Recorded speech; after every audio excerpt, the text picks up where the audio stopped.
वैद्य जी करनाल की तरफ से आप सबको सुख शांति का आशीर्वाद। जो मेरे चैनल वैद्य जी करनाल को शेयर कर रहे हैं उनको धन्यवाद। देखिए, आज जो हम बात करेंगे वो है कि आपको किस प्रकार की खांसी है, सूखी खांसी है, बलगमी खांसी है, घरेलू क्या चीज़ है जिसका प्रयोग करके आप आराम से ठीक हो सकते हैं और बहुत अच्छा इसका रिजल्ट है। हमने सैकड़ों बार आजमाया हुआ है। खांसी अमूमन हो जाती है घर में।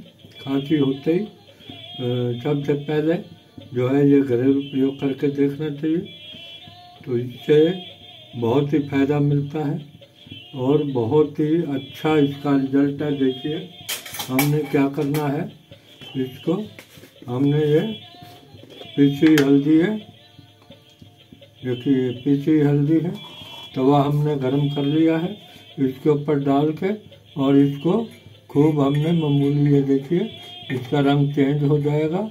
जब इसका रंग चेंज हो जाएगा और इसका रंग ये देखिए थोड़ा थोड़ा चेंज होता जा रहा है, इसका जब अच्छी तरह से रंग चेंज हो जाएगा तब हमने इसका क्या करना है, इसको हमने घी या शहद के साथ चाटना है।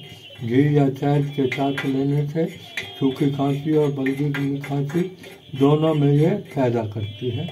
प्रयोग करके देखिए। मेरे चैनल वैद्य जी करनाल को देखते रहिए, लाइक शेयर व सब्सक्राइब करते रहिए ताकि सबका भला सबका फायदा हो। धन्यवाद आज का वीडियो देखने के लिए।